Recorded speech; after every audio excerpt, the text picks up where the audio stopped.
Olá, pessoal, boa noite. Boa noite. Terceiro dia, uma vida com propósitos. Vamos juntos por 40 dias. Ouvir a palavra de Deus, ouvir os ensinamentos e ir em busca desse nosso propósito, ok? Então vamos lá, dia 3. O que dirige a sua vida? Percebi que o que faz os homens correrem atrás do sucesso é a inveja. Eclesiastes 4:4. O homem sem propósitos é como um barco sem leme, um vira-lata, um nada, um ninguém. Thomas Carlyle. A vida de todo indivíduo é dirigida por algo.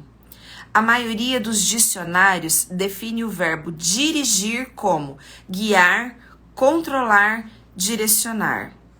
Se você está dirigindo um carro, batendo um prego ou chutando uma bola, estará naquele momento guiando, controlando e direcionando. Que força motriz dirige a sua vida?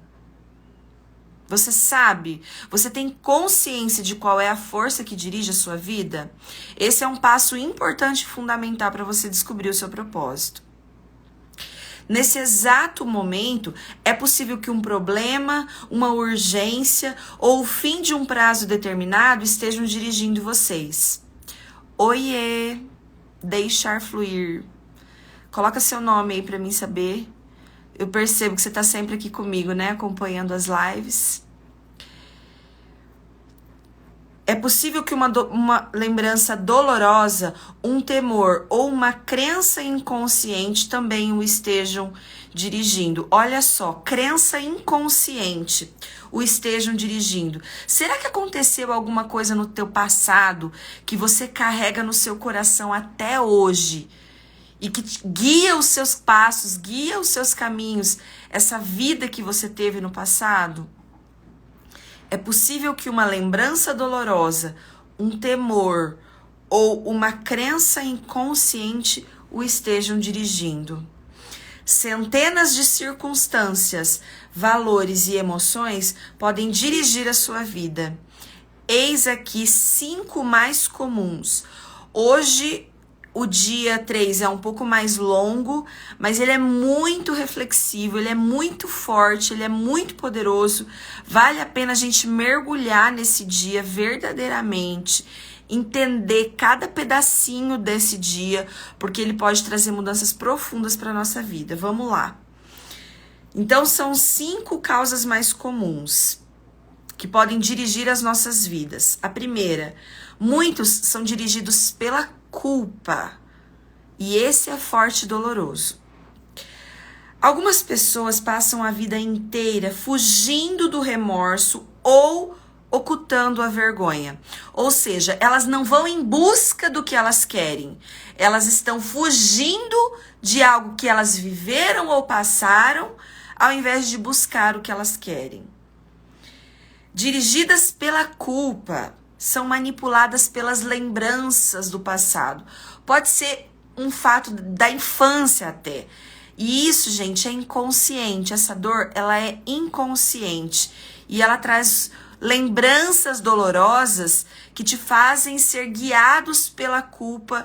E por essa culpa você deixa de atingir seus objetivos, você deixa de chegar onde você quer chegar. É muito forte isso. Essas pessoas permitem que o passado controle o futuro e frequentemente punem a si mesmos, sabotando o próprio sucesso. Quando Caim pecou, a sua culpa o afastou da presença de Deus, que disse: você será um fugitivo errante pelo mundo. Isso está em Gênesis 4:12. Esse quadro descreve a maioria das pessoas hoje em dia. Andar pela vida sem propósito ou guiado por um fato que viveu no passado, por não ter liberado perdão ou por ter interpretado errado aquela situação. Elas vivem, elas seguem caminhando por um rumo sem um destino certo, presas, amarradas a uma pedra do passado, carregando uma culpa que talvez nem seja dela, talvez ou provavelmente nem seja dela. Somos produto de nosso passado, mas não precisamos ser prisioneiros dele. O propósito de Deus não é restringido pelo nosso passado. Gente, isso é tão forte que muitas vezes passam-se 10, 20, 30 anos da sua vida e você segue sendo guiado e movido pelo seu passado. O quanto isso é verdade na sua vida e o quanto você está disposto a tomar uma decisão de deixar o passado no passado e passar a viver a vida que você merece viver. Então, o propósito de Deus não é restringido pelo nosso passado. Ele tornou um assassino chamado Moisés num líder. E um covarde chamado Gideão num corajoso herói. E também podem fazer coisas maravilhosas com o restante da sua vida, se assim você permitir. Deus é especialista em dar às pessoas um novo começo. Olha que promessa maravilhosa, gente. Eu vou ler novamente. Deus é especialista em dar às pessoas um novo começo, mas você precisa se abrir e se permitir viver esse novo começo guiado por Deus. A Bíblia diz: como é feliz o homem que tem suas desobediências perdoadas e seus pecados cobertos. Salmos 32:1. E aí, quem está disposto? Quem está disposto a permitir que Deus dê um novo começo para a sua vida? Só que isso é uma decisão. É uma decisão que você precisa tomar de forma muito firme. Agora vamos lá. Segunda circunstância. Muitos são dirigidos pelo ressentimento e pela raiva. Algumas pessoas apegam-se a mágoas sem jamais superá-las.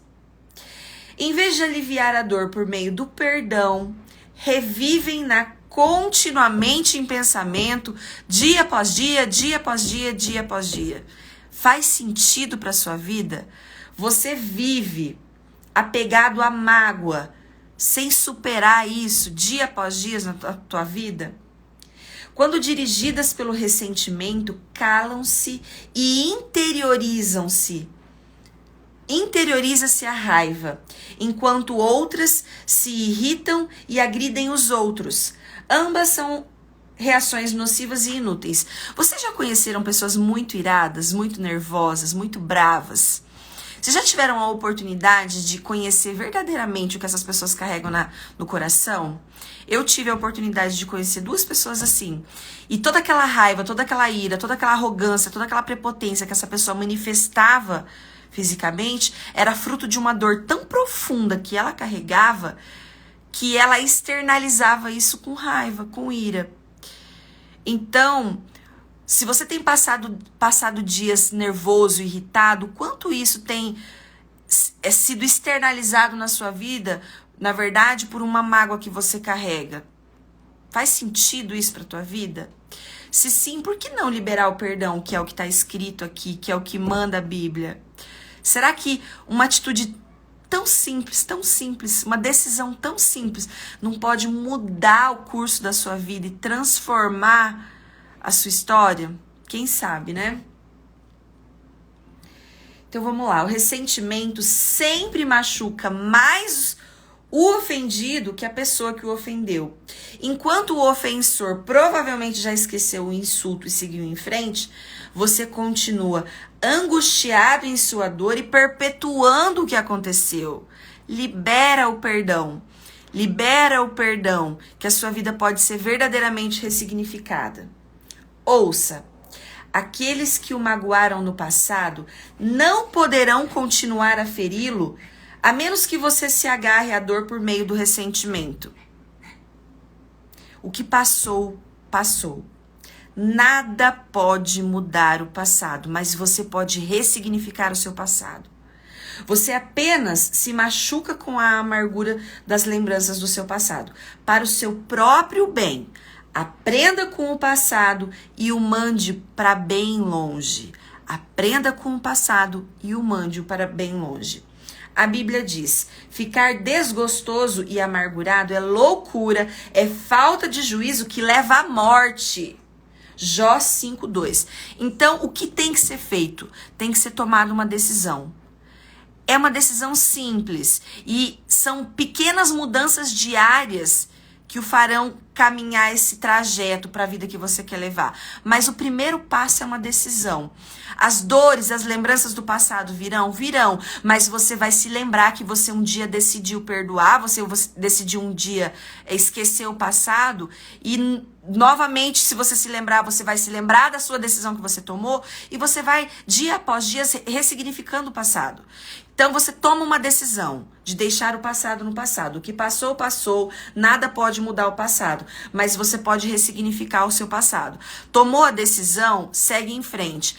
Aquela lembrança veio, lembre-se da sua decisão de ter ressignificado aquilo. Gente, é dia após dia, é um pouquinho de cada vez. Vamos lá, terceiro agora. Muitos são dirigidos pelo medo, o que é um dos piores que eu acho, o medo. O medo paralisa, o medo trava. Seus temores provavelmente resultam de experiências traumáticas e de experiências fantasiosas, do crescimento num lar extremamente severo, quem se identifica? Ou mesmo de uma predisposição genética. Independentemente do que tenha causado tal situação, pessoas dirigidas pelo medo, com frequência, perdem oportunidades por terem medo de correr riscos. Pessoas paralisadas pelo medo, com frequência, perdem grandes oportunidades por medo de correr risco. Olha só. Em vez disso, comportam-se de maneira cautelosa, evitando arriscar-se e tentando sempre manter o status quo, sempre manter a atualidade.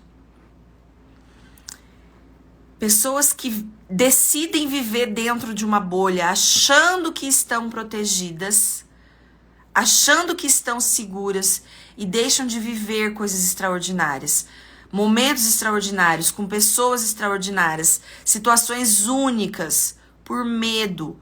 O medo te paralisa. Se o medo te paralisa, é hora de você tomar uma decisão. De novo, é uma decisão, é um pequeno passo. Não é uma coisa estrondosa, é um pequeno passo tomado com firmeza, dia após dia. Lembra que nós falamos da disciplina no primeiro dia? Uma pequena decisão com disciplina, feita dia após dia, vai transformar a sua vida. E como que você afasta esse medo paralisante? Gente, com autoconhecimento. Eu falo por experiência própria, você tem que tomar a decisão de transformar a sua vida, de encarar suas dores, de encarar os seus medos e ressignificá-los. Isso é muito sério. O medo é o encarceramento voluntário. Quem duvida disso? Quem tem medo é prisioneiro, e é prisioneiro voluntariamente, que o impedirá de se tornar no que Deus pretende que você seja. Você deve agir contra o medo com as armas da fé e do amor. Olha que forte, que poderoso isso. A Bíblia diz, no amor não há espaço para o medo. Gente, o medo, esse medo que a gente está falando é aquele medo que paralisa. O medo, ele é natural do ser humano, ele é natural. Você tem que ter medo para a sua sobrevivência.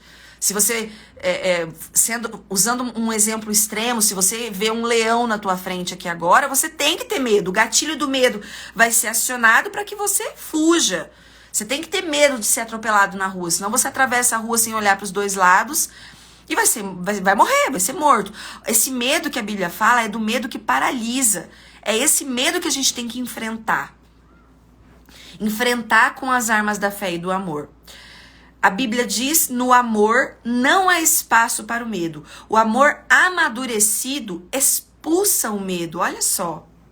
Considerando que o medo causa uma vida vacilante cheia de temores, medo da morte, medo do julgamento, podemos dizer que quem tem medo não está completamente aperfeiçoado no amor. 1 João 4,18. O medo, então, só reforçando que esse medo controlado, ele é um medo saudável, ele é um medo necessário para a nossa sobrevivência. Mas o medo paralisante, ele tem que ser combatido. Combatido com as armas de fé e de amor, diz aqui. Agora, o próximo. Muitos são dirigidos pelo materialismo. Isso é muito comum também. Pessoas dirigidas pelo materialismo, que estão sempre em busca de algo mais, de um novo carro, uma nova casa, um novo bem, um novo bem, um novo bem, buscando no materialismo a sua realização. Vamos lá. O desejo de adquirir é o único objetivo na vida de algumas pessoas. O impulso de sempre querer mais se baseia na concepção equivocada de que possuir mais me tornará mais feliz, mais importante e mais protegido. Olha só. Oi, Ellen, um beijo, boa noite. A Ellen, uma mulher muito querida, maravilhosa, que conduz um projeto lindo também.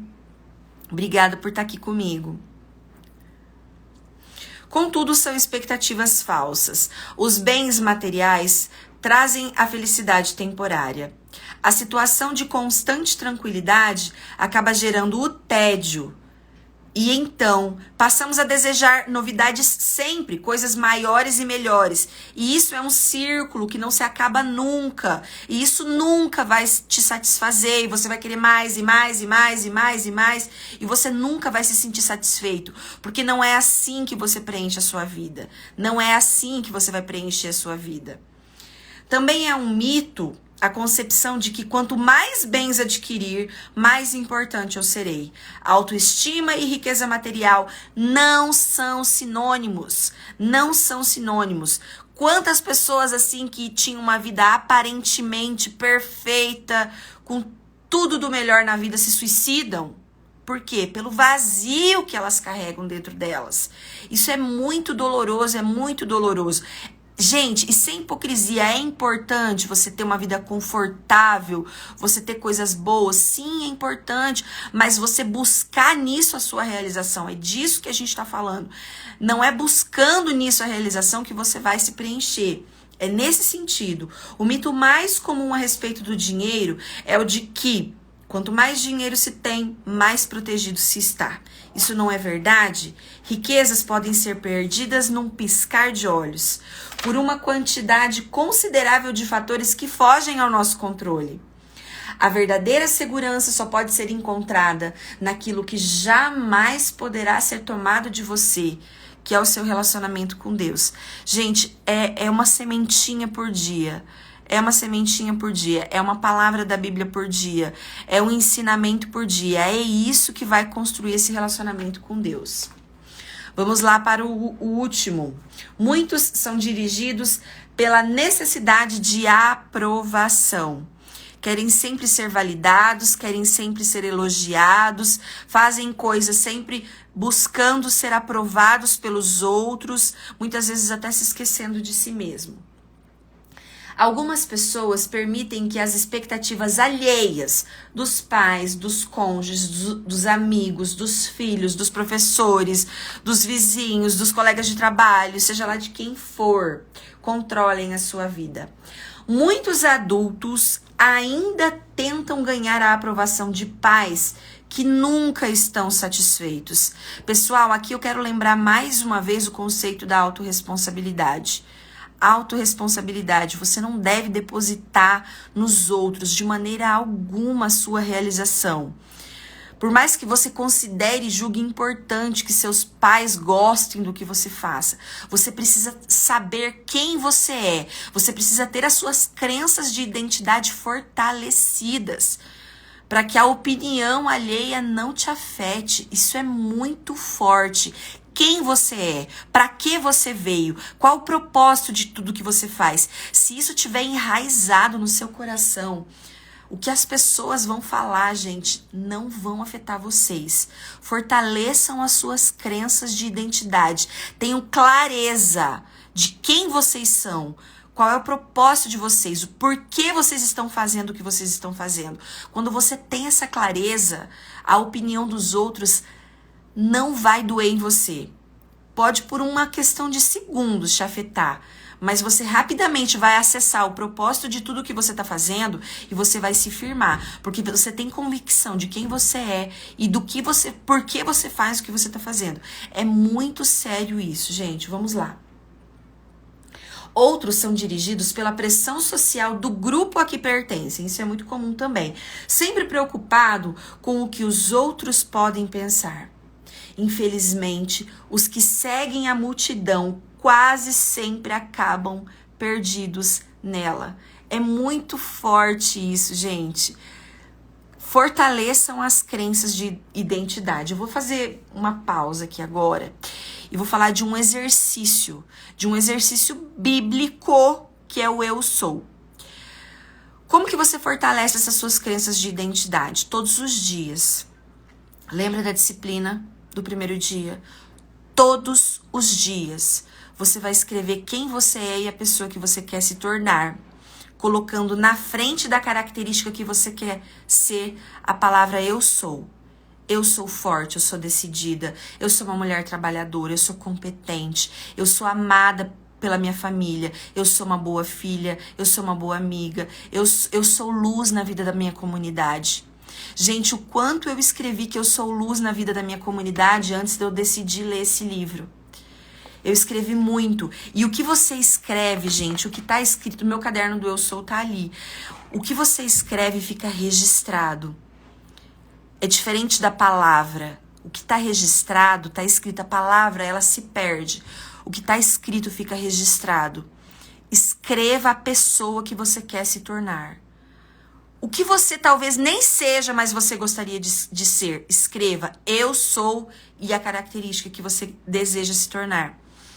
Outra coisa, quando você acorda e você tem um grande desafio naquele dia, você tem uma reunião importante, alguma situação diferente que você tem que enfrentar, o que você precisa naquele dia? Qual é a característica que você precisa naquele dia? Escreva antes de você começar o seu dia.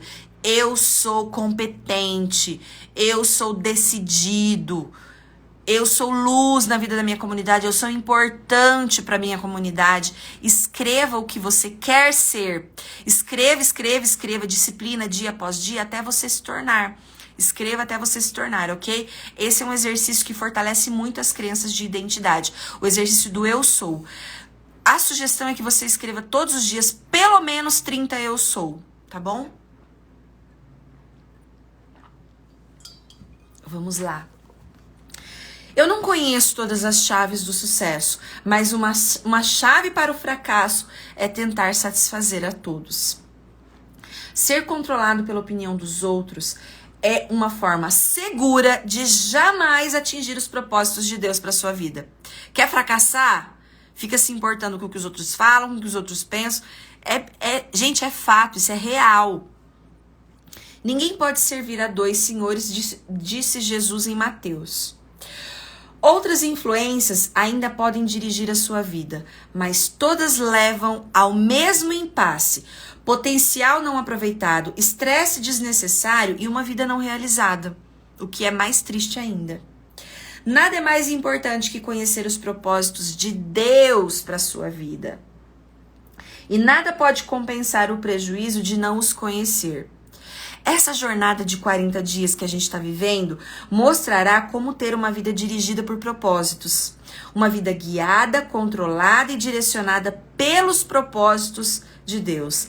Nada é mais importante do que conhecer os propósitos de Deus para a sua vida. E nada pode compensar os prejuízos de não conhecer.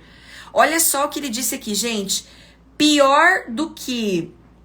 É mais importante você conhecer, nada compensa os prejuízos de você não conhecer. Então você perde muito mais não conhecendo do que conhecendo, olha só. Porque mesmo que você busque e conheça, seja pouco, seja lento, você está caminhando, gente. Tem uma frase que eu li esses dias que ele falava que você não precisa enxergar o final da escada, mas você só precisa ver o primeiro degrau. Você está enxergando o primeiro degrau? Suba no primeiro degrau. Aí você vai enxergar o segundo e você sobe o segundo degrau. E se você não subir no primeiro degrau, os prejuízos são muito maiores. Olha o que está escrito aqui. Nada pode compensar o prejuízo de você não conhecer os propósitos de Deus. Nem o sucesso, que você pode sim alcançar. Nem as riquezas, nem a fama e nem os prazeres. Sem um propósito, a vida não passa de movimento sem sentido, uma atividade sem direção ou uma série de acontecimentos sem motivos. Sem um propósito, a vida é banal, mesquinha e inútil. Olha só. Então, dentro desses cinco dessas 5 circunstâncias que paralisam a nossa vida, que dirigem a nossa vida, que são, eu vou ler de novo, então, você ser dirigido pela culpa, dirigido pelo ressentimento e pela raiva, dirigido pelo medo, dirigido pelo materialismo e dirigido pela necessidade de aprovação. Essas 5 coisas, claro que existem mais, ele listou aqui o que ele considera as 5 principais. Eu quero dar uma sugestão de um outro livro agora para vocês, que é esse livro aqui, Raiz de Rejeição, de Joyce Meyer. Eu já falei desse livro em outras lives.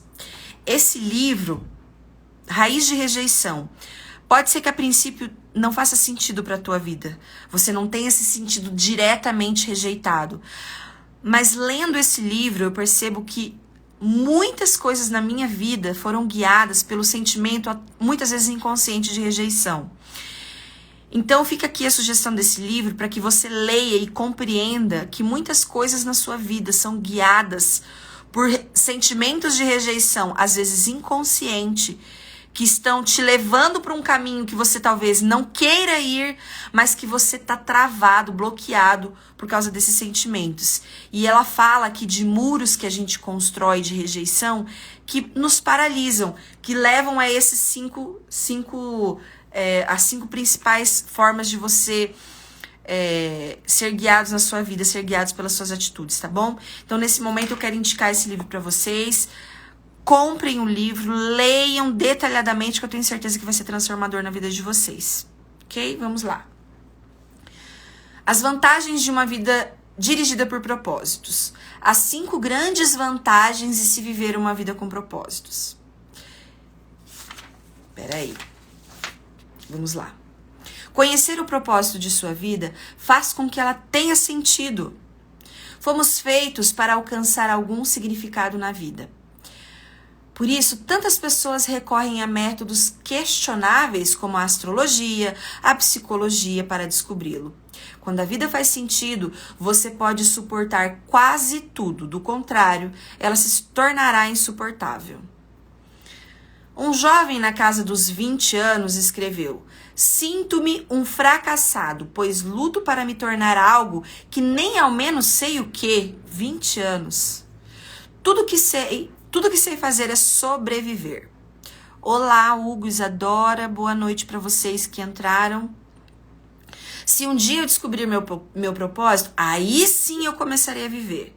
Olha só, gente, se você esperar descobrir definitivamente seu propósito para começar a viver, como que será, hein? Quanto tempo vai se passar? Lembra de novo do degrau? Você não precisa ver o final da escada, basta que você suba o primeiro degrau. Talvez esteja ali muito perto do seu propósito. Obrigada, Hugo, obrigada por prestigiar. Sem Deus, a vida não tem propósito. Sem um propósito, a vida não faz sentido. Sem um sentido, a vida não tem relevância nem esperança. Na Bíblia, diversas pessoas expressaram sua falta de esperança. Isaías se queixou: "Tenho me afadigado sem qualquer propósito. Tenho gastado minha força em vão e para nada." Isaías 49. Jó disse: "Meus dias são vazios e sem esperança. E detesto a vida, não quero mais viver." Olha só. "Deixa-me em paz, pois a minha vida não vale nada." Jó 7,16. A maior de todas as tragédias não é a morte, mas a falta de propósito na vida. Hugo, uma vida com propósito, estamos no dia 3. A esperança é tão essencial para a vida quanto o ar e a água. A esperança é tão importante quanto o ar e quanto a água. É preciso esperança para lutar. O doutor Bernie Siegel descobriu que podia prever qual dos pacientes com câncer apresentaria melhoras ao perguntar: "Você quer viver até os 100 anos de idade?" Olha só. Os que tinham profunda noção de propósito de vida respondiam que sim. E eram aqueles com maior probabilidade de sobrevivência. A esperança é resultado de se ter um propósito. Gente, é muito forte isso. Se você tem se sentido sem esperança, não desista. Mudanças maravilhosas acontecerão em sua vida quando você começar a viver com propósitos. Suba o primeiro degrau. Deus diz: sei os planos que tenho para você, planos para o bem, não para lhes causar aflição. Eu lhes darei esperança e um futuro promissor. Tá lá em Jeremias 29:11. Talvez você esteja com uma sensação de estar enfrentando um problema insolúvel, mas a Bíblia garante, a Bíblia nos diz: Deus é capaz de fazer muito mais do que nós jamais ousaríamos pedir ou mesmo imaginar, infinitamente além das nossas mais sublimes orações, anseios, pensamentos ou esperanças. Efésios 3:20. Olha a promessa de Deus para a tua vida. E aí? Tá disposto? Tem fé? Ele falou aqui atrás, a gente tem que seguir com fé e amor. Tá disposto a seguir? Olha as armas que a gente tem. Armas da fé e do amor. E a Bíblia garante a promessa de Deus para sua vida. Confia, mas você tem que dar o primeiro passo, você tem que subir o primeiro degrau, mesmo sem enxergar o final da escada. Ufa, vamos lá. Conhecer o seu propósito simplifica a sua vida. Ele define o que você faz e o que não faz. O propósito é o padrão pelo qual você avalia as suas ações. Ok, Hugo, obrigada. O propósito é o padrão pelo qual você avalia as suas ações para saber as que são essenciais e as que não são. Basta perguntar. Olha só como ao longo do livro, gente, ele nos mostra o caminho. Basta perguntar. Essa ação me ajudará a cumprir o propósito de Deus para minha vida? Essa ação me ajudará a cumprir o propósito de Deus para minha vida? Gente, a resposta vem. Façam a experiência, a resposta vem. Sem um propósito claro, ficamos sem alicerce para fundamentar as decisões, dividir o tempo e empregar os recursos. A tendência será tomar decisões com base nas circunstâncias, na pressão do momento ou nas variações do seu humor. Olha só. Quem não conhece o propósito exagera nas atividades e isso causa estresse, fadiga e conflito. O que ele quer dizer aqui? A pessoa sobrecarregada, a pessoa com uma agenda lotada, a pessoa ocupada. Aquela pessoa ocupada é muito diferente da pessoa que tem uma agenda preenchida com propósito, que tem uma agenda preenchida com qualidade. Ela trabalha com discernimento. Olha só, quando você não conhece seu propósito, você exagera nas atividades. É impossível fazer tudo o que as pessoas querem que você faça, não é? Oi, Alexandre, boa noite pra você. É isso aí. É muito importante, muito bacana a sua colocação, Alexandre, porque essa pressa, ela pode fazer a gente tomar decisões precipitadas. Ele tá dizendo que Deus sabe a hora certa pra nós também, então colocou em oração. Espera que as coisas vão acontecer na sua vida. Bacana. Boa observação, Alexandre. Obrigada. É impossível fazer tudo que as pessoas querem que você faça. Seu tempo é suficiente apenas para fazer a vontade de Deus. Toma essa decisão. Eu vou fazer o que é a vontade de Deus para minha vida. Se não consegue realizá-la, por exemplo, significa que está tentando fazer mais do que Deus pretendia que fizesse. Ou possivelmente está assistindo muitos programas de televisão, se ocupando com coisas desnecessárias. Hoje em dia, internet, né, gente? Celular. Uma vida dirigida por propósitos nos conduz a um estilo de vida mais simples e uma agenda saudável. A Bíblia diz: a vida presunçosa e cheia de pompa é uma vida vazia. Mas a vida simples e sincera é uma vida plena. Provérbios 13:7. Isso também leva a paz de espírito. Tu, ó Senhor, dá paz e prosperidade às pessoas que têm uma fé firme. O que nós falamos? Fé firme. As pessoas que confiam em Ti. Isaías 26:3. Vamos lá, o próximo. Conhecer o seu propósito ajuda a estabelecer prioridades. Lembra da pergunta? Você vai saber identificar o que está em congruência com o seu propósito e o que não está. E o que não está, você elimina da sua vida. Isso faz com que esforços e energias se concentrem no que é importante. Você se torna eficiente ao ser seletivo. Olha só, você se torna eficiente ao ser seletivo. Faz parte da natureza humana se distrair com assuntos de menor importância. Fazemos de nossa vida um jogo. Henry David observou que as pessoas vivem num desespero silencioso, mas hoje uma melhor descrição seria distração sem objetivos. Distração sem objetivos. Faz sentido? Para mim faz todo sentido. Muitas pessoas são como giroscópios, rodopiando num ritmo frenético, sem jamais chegar a lugar nenhum. Sem um propósito definido, você ficará mudando de rumo, de emprego, de relacionamento, de igreja, na esperança de que cada mudança seja definitiva ou preencha o vazio em seu coração. Olha que forte é isso. Você pensa, talvez seja diferente dessa vez, agora vai. E isso não acontece. Mas isso não resolve o verdadeiro problema, que é a falta de foco e a falta de propósito. Falta de foco e falta de propósito te deixam rodopiando sem sentido, sem rumo. A Bíblia diz, não se descuidem, tentem entender o que o Senhor quer de vocês. Não se descuidem, Efésios 5,17. A capacidade de concentração pode ser verificada na luz. A luz difusa tem impacto e energia reduzida, mas você pode concentrar o foco e aumentar essa luz. Com uma lente de aumento, os raios de sol podem ser concentrados a ponto de atear fogo a uma grama ou a um pedaço de papel. O poder do foco. Quando a convergência da luz é maior, como o raio laser, ela pode até cortar o aço. Ele está falando do poder do foco. Não há nada tão poderoso quanto uma vida direcionada, isto é, uma vida com propósito.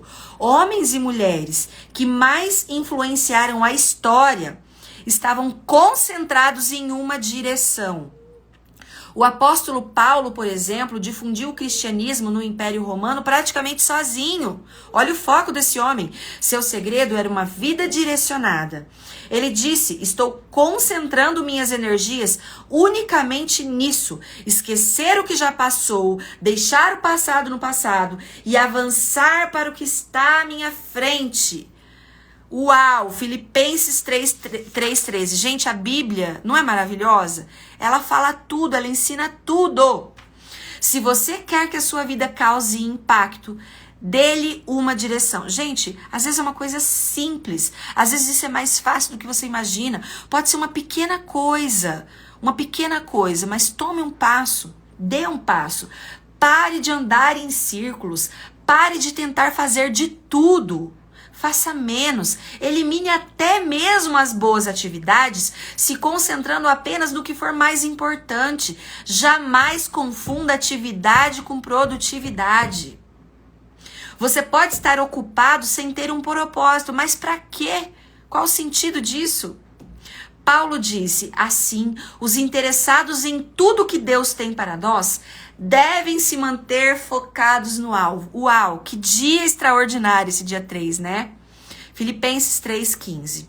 Poder do foco, gente. Conhecer seu propósito traz motivação. O foco no que vem pela frente, é isso aí, gente. O propósito sempre produz entusiasmo. Nada mais estimulante que um propósito claro, bem definido. No entanto, a paixão se esvai quando falta propósito. Até mesmo levantar-se da cama se torna um fardo. Quantas pessoas acordam sem ter vontade de trabalhar, odeiam a segunda-feira? Por quê? Falta de propósito, falta de foco, falta de direcionamento, como ele fala aqui em Filipenses. Normalmente é o trabalho sem sentido que nos esgota, consome a nossa força e nos rouba o prazer, e não o excesso de trabalho. Quando você mesmo tendo excesso de trabalho, você trabalha com propósito, isso não te cansa. Olha só o que ele diz aqui. George Bernard escreveu: esta é a verdadeira alegria da vida. ser usado para um propósito reconhecido por você mesmo como grandioso. Lembra? É não esperar no outro a aprovação, ser uma força da natureza, em vez de ser um amontoado inconsistente e egoísta de ressentimentos e lamentações do passado, sempre reclamando que o mundo não se esforça para se tornar feliz. De novo, a autorresponsabilidade. Não é o mundo que vai te fazer feliz, é você que vai se fazer feliz. Tendo foco, propósito, produtividade, é isso. Conhecer o seu propósito irá prepará-lo para a eternidade. Muita gente passa a vida tentando criar um legado. Tais pessoas querem ser lembradas depois que partirem. Entretanto, o que em última análise mais importa não é o que os outros dizem sobre a sua vida, mas o que Deus diz. O que as pessoas não percebem é que todas as realizações acabam sendo superadas, recordes são quebrados, reputações não subsistem e homenagens são esquecidas. Na faculdade, a meta de James Dobson era ser o campeão de tênis da instituição. Ele se sentiu orgulhoso quando viu sua taça exposta num lugar de destaque na sala de troféus da faculdade. Anos mais tarde, alguém lhe enviou o troféu pelo correio. Eles o haviam achado no lixo durante uma reforma na escola. James disse: um dia todos os seus troféus serão jogados no lixo para alguém. Todas as suas metas serão superadas. Olha só, viver para criar um legado é um objetivo sem perspectiva.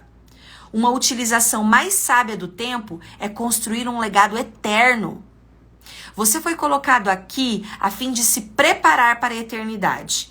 Chegará o dia em que você estará diante de Deus e Ele fará uma auditoria da sua vida. Já pensou? Um exame final antes que você ingresse na eternidade. A Bíblia diz: lembre-se, cada um de nós comparecerá diante do tribunal de Deus. Sim, cada um de nós terá de prestar contas de si mesmo para Deus. Está escrito na palavra, Romanos 14:10.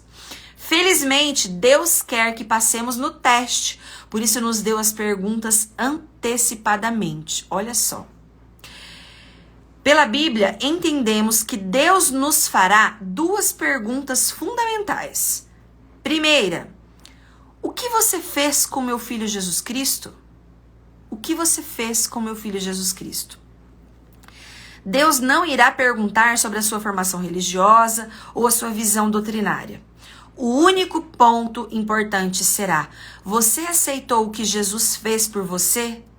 Aprendeu a amá-lo e a confiar nele? Jesus disse: eu sou o caminho, a verdade e a vida. Ninguém vem ao Pai a não ser por mim. João 14:6. Se você quer que sua vida cause impacto, dê-lhe uma direção. Dê-lhe uma direção. Segunda pergunta. O que você fez com o que eu lhe dei?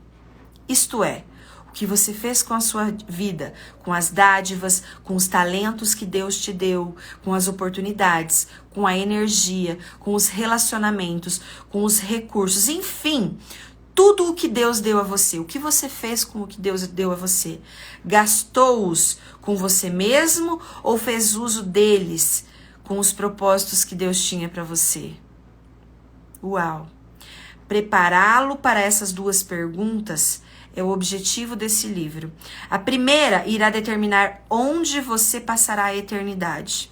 A segunda determinará o que você fará na Voltei. Ao terminar esse livro, você estará pronto para responder a essas duas perguntas. Eu quero ler para vocês aqui agora, antes da gente finalizar, o Provérbios do dia. Sabe como é que é o Provérbios do dia? Hoje é dia 8, a gente lê o Provérbios 8, dia 9 a gente lê Provérbios 9. Então, o Provérbios do dia, Provérbios 8:11 nos diz: porque a sabedoria vale mais que as pérolas, e nenhuma joia desejada a ela se compara. Nenhuma joia desejada se compara à sabedoria. Por que eu tô lendo isso? Porque o quanto é importante a gente estudar. E estudar é o autoconhecimento. Estudar é você entender as suas dores e transformar, ressignificar as suas dores. Isso é estudar. É você se basear em Jesus Cristo, é você se aprofundar nos seus sentimentos, é você se curar. E tá na Bíblia, a sabedoria vale mais que joia. Então a gente tem que buscar essa sabedoria. Esse dia 3 eu achei assim espetacular, fantástico. Eu acho que só esse dia já nos traz uma grande reflexão. É um dia que a gente tem que ler e reler, ok? Então vamos lá para o nosso resumo do dia. Dia 3, pensando sobre o meu propósito de vida. Tema para reflexão. Viver com um propósito é o caminho para a paz. Versículo para memorizar. Tu, ó Senhor, dás paz e prosperidade às pessoas que têm uma fé firme, às pessoas que confiam em ti. Isaías 26, 3. Pergunta para meditar. Na opinião de minha família e de meus amigos, o que dirige a minha vida? E qual eu desejo que seja? Qual é o desejo que você deseja para a sua vida? Qual é o desejo que você tem de direcionamento da sua vida? Qual é o seu desejo? Tá bom? Lembrando que todo dia eu deixo esse resuminho nas nossas... anotado lá embaixo. Eu espero que tenha sido bacana para vocês, tão impactante para a vida de vocês quanto está sendo para minha vida. Tá bom? Então, só reforçando, busquem a sabedoria. É bíblico, a gente precisa dessa sabedoria para seguir em frente, para transformar as nossas vidas e para alcançar, lembra do foco, para alcançar os objetivos que a gente planta no nosso coração, tá bom? Quero agradecer vocês que ficaram aqui, um beijo, até amanhã.